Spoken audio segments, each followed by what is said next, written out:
Award function continuation vlog ಇದು. Match wise award ಎಲ್ಲ ಕೊಡ್ತಾಯಿದ್ರು, ಯಾಕಂದರೆ ತುಂಬ ಜನನೇ ಇದ್ದರು ಅವಾರ್ಡ್ ಇಸ್ಕೊಳೋರು.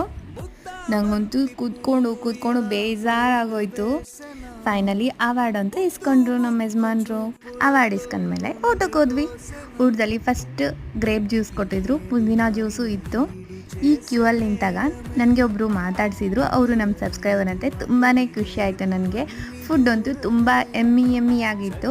ನಾವು ಹೋಗಿದ್ದು ತುಂಬಾ ಲೇಟು, ಸ್ವಲ್ಪ ಐಟಮ್ಸ್ ಎಲ್ಲ ಖಾಲಿಯಾಗಿತ್ತು. ಬಟ್ ವೆಜ್ ತಿನ್ನೋರಿಗೆ ವೆಜ್ ಐಟಮ್ಸ್, ನಾನ್ ವೆಜ್ ತಿನ್ನೋರಿಗೆ ನಾನ್ ವೆಜ್ ಐಟಮ್ಸ್ ಎಲ್ಲ ಇತ್ತು. ನಾನ್ ವೆಜ್ ಏನು ಶೂಟ್ ಮಾಡಿಲ್ಲ, ಯಾಕಂದರೆ ನಾವು ಪ್ಯೂರ್ ವೆಜ್. ಈ ಥರ ಎಲ್ಲ ತಟ್ಟೆಗೆಲ್ಲ ಬಡಿಸ್ಕೊಂಡು ಎಲ್ಲರೂ ಕೂತ್ಕೊಂಡು ಒಂದು ಒಳ್ಳೆ ಟೈಮ್ ಸ್ಪೆಂಡ್ ಮಾಡ್ಕೋತಾ ಡಿನ್ನರ್ ಅಂತೂ ಕಂಪ್ಲೀಟ್ ಮಾಡಿದ್ವಿ. ಅಲ್ಲೆಲ್ಲ ಚೇರ್ಸು ಇತ್ತು. ಚೇರ್ ಮೇಲೆ ಅಷ್ಟೆಲ್ಲ ಕಂಫರ್ಟ್ ಇರಲ್ಲ ಅಂತ ಕೆಳಗಡೆ ಕೂತ್ಕೊಂಡು ಊಟ ಮಾಡಿದ್ವಿ. ಅಲ್ಲೆಲ್ಲ ಗ್ರಾಸ್ ಇರುತ್ತೆ. ಊಟ ಮುಗಿಸ್ಕೊಂಡು ಮನೆಗೆ ಬಂದ್ವಿ. ನೋಡಿ ಹಾಗೆ ಹೋಗ್ಬೇಡಿ, ಸಬ್ಸ್ಕ್ರೈಬ್ ಮಾಡಿ.